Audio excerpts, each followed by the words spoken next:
Hi all, welcome to my brand new channel. This is my first vlog. ಎಲ್ಲರಿಗೂ ಕಡೆ ಶ್ರಾವಣ ಶನಿವಾರದ ಶುಭಾಶಯಗಳು. ಕಡೆ ಶ್ರಾವಣ ಶನಿವಾರ ಆಗಿರೋದ್ರಿಂದ ನಾನು ಮತ್ತು ನಮ್ಮ ಫ್ಯಾಮಿಲಿಯವ್ರು ಎಲ್ಲರೂ ಸೇರಿ ಕನಕಪುರ ತಾಲೂಕಲ್ಲಿರೋ ಹೊಸದುರ್ಗ ಗ್ರಾಮದ ಶ್ರೀ ರಾಮದೇವ್ರ ಬೆಟ್ಟಕ್ಕೆ ಹೋಗಿದ್ವಿ. ತುಂಬ ಹಳೆಯ ಐತಿಹಾಸಿಕ ಸ್ಥಳ ಅಂತ ಹೇಳ್ಬೋದು. ಅದಷ್ಟೇ ಅಲ್ಲ, ತುಂಬ ಪವರ್ಫುಲ್ ಆ್ಯಂಡ್ ಪೀಸ್ ಪ್ಲೇಸ್. ಇದಿರೋದು ಬೆಂಗಳೂರಿಂದ 89 ಕಿಲೋಮೀಟರ್ಸ್ ದೂರ ಅಷ್ಟೇ. ಹೊಸದುರ್ಗದಿಂದ ಒಂದು ಸ್ವಲ್ಪ ದೂರ ನಾವು ವೆಹಿಕಲಿಂದ ಹೋಗ್ಬೋದು. ಆ್ಯಂಡ್ ಅಲ್ಲಿಂದ ಬೆಟ್ಟ ಹತ್ತಕ್ಕೆ 1.5 ಕಿಲೋಮೀಟರ್ ಅಷ್ಟು ದೂರ ನಾವು ನಡ್ಕೊಂಡು ಹೋಗಬೇಕು.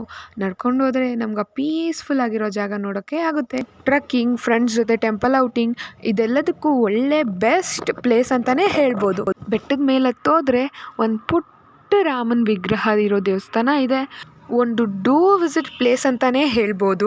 ಸೊ ಆದ್ದರಿಂದ ಎಲ್ಲರೂ ಹೋಗಿ ವಿಸಿಟ್ ಮಾಡಿ, ತುಂಬ ಒಳ್ಳೆ ಪೀಸ್ ಆಫ್ ಮೈಂಡ್ ಸಿಗುತ್ತೆ. And subscribe my new channel. Thank you.